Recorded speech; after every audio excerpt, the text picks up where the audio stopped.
नमस्कार दोस्तों, मैं हूं प्रकाश कुमार और आज आप सभी का स्वागत करता हूं हमारे अपने यूट्यूब चैनल अवकाश स्टडी पॉइंट पर।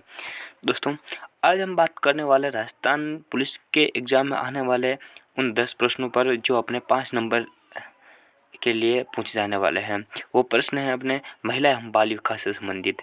दोस्तों, इससे संबंधित कुछ महत्वपूर्ण प्रश्नों को मैं लूँगा क्योंकि दोस्तों ये परीक्षा पहले कभी नहीं हुई है और ये चीज़ें मतलब पहले शामिल नहीं की गई कभी किसी भी एग्ज़ाम में। तो इससे संबंधित प्रश्न एकदम बिल्कुल नए तरीके से हैं। तो इन प्रश्नों में आप उन चीज़ों को देखिए जो तथ्य है, मतलब जिनसे संबंधित कोई फैक्ट आपको याद करना है तो उन चीज़ों को आप देखकर नोट करते जाइए और वीडियो को देखते जाइए। और जहाँ पर आपको लगता है वीडियो अच्छा है, मैंने मेहनत की आपके लिए बनाने में, तो आप वीडियो को वहाँ पर लाइक ज़रूर कीजिएगा। ठीक है, चलो देखते हैं अपना पहला प्रश्न है कि भारत में मिट्टू अभियान को किस अभिनेत्री ने गति प्रदान की। मतलब भारत में एक बहुत भयंकर रूप से, बहुत ज़बरदस्त रूप से एक अभियान चला मिट्टू अभियान, उसको गति किस अभिनेत्री ने प्रदान की, उसको सबसे ज़्यादा तवज्जो किस अभिनेत्री द्वारा दी गई। तो इसको आप बताइए जल्दी से कमेंट करके कि कौन सी अभिनेत्री, कौन सी थी वो जिसने इसको गति दी। बताइए जल्दी से, आप में से कौन सबसे पहले बताते हैं, हम देखते हैं कि कौन सबसे ज़्यादा इंटेलिजेंट है जो जिसका स्वाद से दिखाते हैं। बिल्कुल जिन भी दोस्तों को पता है कि तनुश्री दत्ता ने इसको क्या दी थी, गति दी थी, उनको बिल्कुल सही है, उनको इसका ध्यान भी रखना चाहिए अच्छे से। ठीक है, तो अब आगे प्रश्न देखो कि मिट्टू अभियान में आरोप का माध्यम है। मिट्टू अभियान जो चलता है उसमें आरोप का माध्यम क्या होता है, वो माध्यम देखो सोशल मीडिया होता है, समाचार पत्र होता है, रेडियो होता है या टेलीविजन होता है। किसके माध्यम से आप किसी के ऊपर आरोप प्रत्यारोप करते रहते हो, तो कौन सा माध्यम होता है वो होता है दोस्तों सोशल मीडिया होता है। सोशल मीडिया से मिट्टू अभियान की शुरुआत हुई। ठीक है, ध्यान रखिएगा आपको इसको अच्छे से। आगे देखो, शानदार प्रश्न है अपना। इस प्रकार के प्रश्न आपको आ सकते हैं, इसलिए इसको मिलान करने वाला प्रश्न दिया मैंने कि निम्नलिखित सूची फर्स्ट को सूची सेकंड से मिलान कीजिए और कानून दिए गए हैं फर्स्ट सूची में आपको, और सेकंड सूची में आपको वर्ष दिया गया है, किस वर्ष वो आया, किस वर्ष वो लागू हुआ जो। ठीक है, अब देखो पहला है medical termination of pregnancy act, और इसका जो वर्ष है वो बता दीजिए आप, इनमें से कौन सा वर्ष है, फिर मिलान कर दीजिए और देखिए कौन सा सही निकलता है आपका, कौन सा गलत निकलता है। दूसरा है बी ऑप्शन है लिंग परीक्षण तकनीकी एक्ट, तीसरा है बाल विवाह रोकथाम एक्ट और चौथा है कार्यस्थल पर महिलाओं का यौन शोषण एक्ट। तो बताइए इनमें से कौन सा कर्म किस अनुसार होगा। ठीक है, तो आप अपना सोच चुके होंगे। अब मैं आपको बता देता हूँ कि जो महिलाओं के लिए जो ये हैं एक्ट विभिन्न प्रकार के, वो कब लागू हुए जो यहाँ पर दिए गए हैं। पहला देखो medical termination of pregnancy act, ये कब लागू हुआ, ये अपना जो 1987 है इसमें लागू हुआ था, तो इसका थर्ड मिलान कर लो। ठीक है, अब देखो लिंग परीक्षण रोकथाम एक्ट, ये कब लागू हुआ, ये अपना 1994 में 1994 में लागू हुआ। अब देखो बाल विवाह रोकथाम एक्ट कब लागू हुआ, 2006 में। और कार्यस्थल पर महिलाओं का यौन शोषण एक्ट कब लागू हुआ, 2013 में। तो ये 4 प्रश्नों के 4 शानदार उत्तर थे। तो आपको ये अच्छे से आते होंगे और नहीं आते तो एक बार इनको नोट अच्छे से कर लीजिए। चलो पहले एक बार इसका स्क्रीनशॉट लो, एक बार स्क्रीनशॉट ले लो तो आपको कोई दिक्कत नहीं आएगी वापस दोबारा कभी याद करने में। ठीक है, तो उम्मीद करता हूँ आपने इसका स्क्रीनशॉट लिया होगा। तो स्क्रीनशॉट के बाद अगला प्रश्न हम देखते हैं, घरेलू हिंसा से महिलाओं के बचाव अभियान अधिनियम 2005 के अंतर्गत गुजारे भत्ते का दावा करने का कौन पात्र है। व्यक्ति की सभी श्रेणियां, मतलब बच्चों में जैसे लड़का लड़की दोनों, और महिला जिसके साथ घरेलू हिंसा हुई है, और उसके घर वाले सभी दादा दादी जी और अन्य बुआ जी वगैरह। ठीक है, एक तो वो आगे, एक केवल महिला, एक केवल बच्चे और ठीक है कोई नहीं। तो इनमें से कौन उसमें शामिल होंगे गुजारे भत्ते घरेलू हिंसा से संबंधित में, बताइए जल्दी से। बिल्कुल सही, जो लोग दूसरा सोच रहे हैं केवल महिला, तो बिल्कुल गलत हो जाएगा। इसका सही उत्तर क्या होगा, व्यक्ति की सभी श्रेणियां, मतलब जिनके साथ भी घरेलू हिंसा हुई है वो सभी इसमें गुजारे भत्ते के लिए दावा कर सकते हैं। ठीक है दोस्तों, एक चीज़ ध्यान रखिए, घरेलू हिंसा अधिनियम 2005 है और कार्यस्थल पर हिंसा अधिनियम या कार्यस्थल पर प्रताड़ना अधिनियम जो है वो अधिनियम कौन सा है? 2013 का है। दोनों को अच्छे से ध्यान। कार्यस्थल वाला कौन सा है? 2013 का। घरेलू स्तर का कौन सा है? 2005 का। अच्छे से याद कर लीजिए इस चीज को। आगे देखो, 3 तलाक को कहा जाता है, क्या कहा जाता है 3 तलाक को?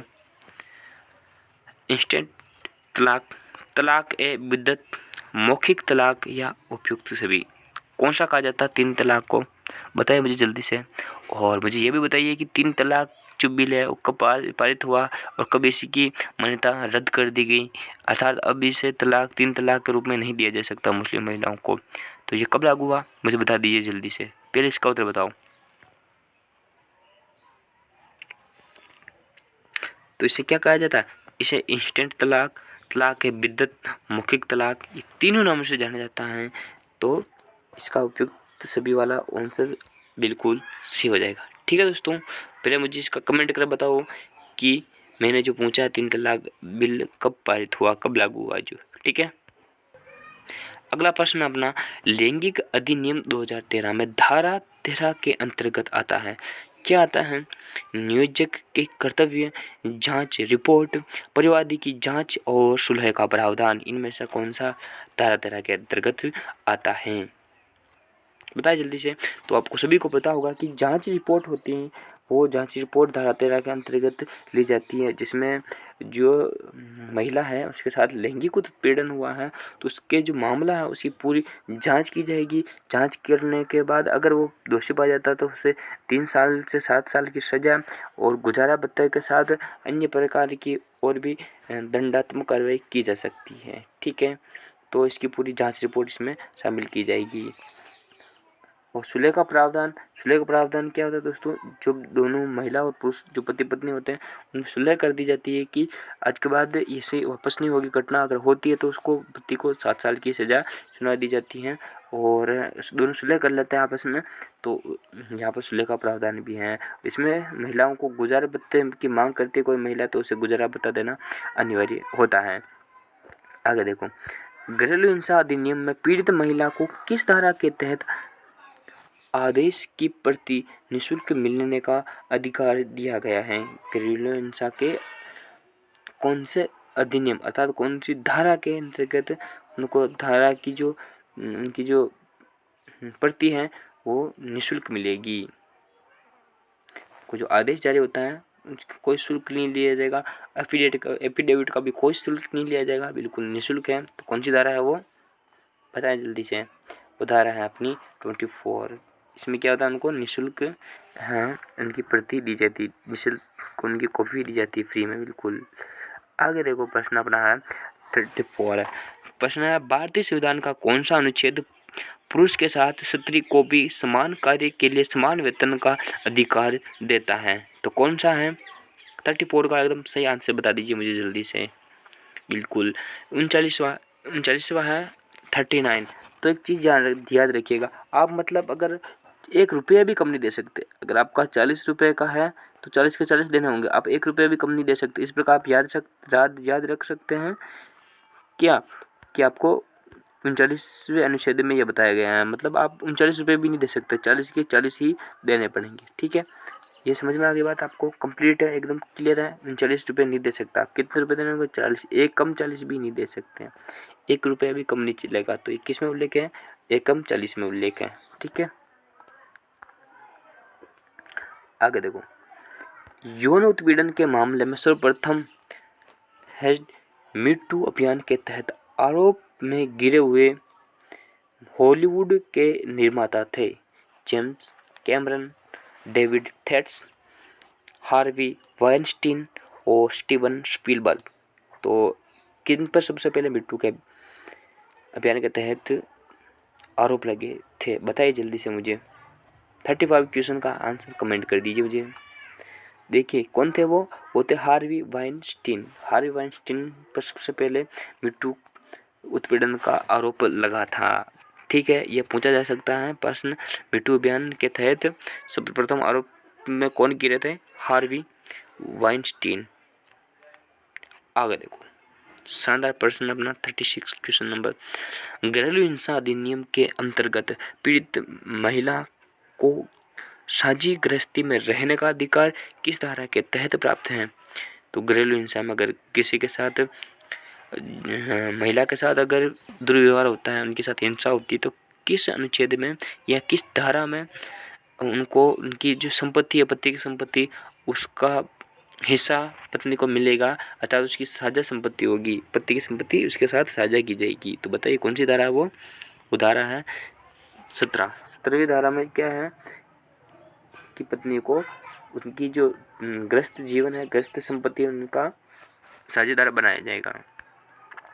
आगे देखो 37 क्वेश्चन है, निम्न में से कौन सा आचरण घरेलू हिंसा में महिलाओं का संरक्षण अधिनियम 2005 के तहत घरेलू हिंसा की परिभाषा में नहीं आता है? लैंगिक दुरुपयोग, आर्थिक दुरुपयोग, सामाजिक अलगाव और भावनात्मक दुरुपयोग। तो इनमें से कौन सा नहीं आता है मुझे बताइए जल्दी से। 37 क्वेश्चन का एकदम सही आंसर बताइए।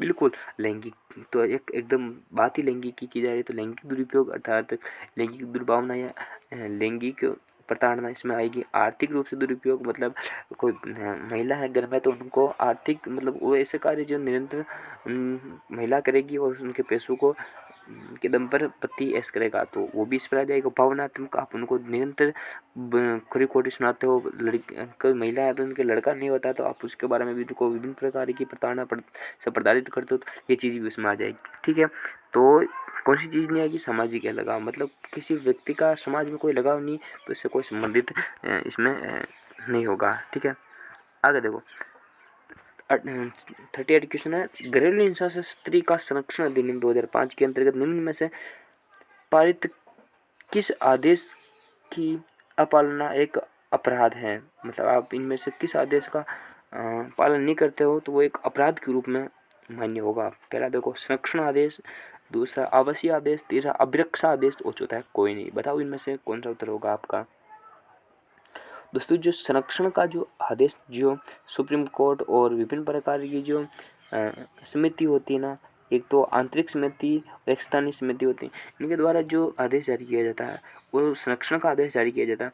उनको अगर उसका कोई पुरुष मान्य नहीं करता तो वो एक उसके बाद क्या होता है, एक अपराध बन जाता है।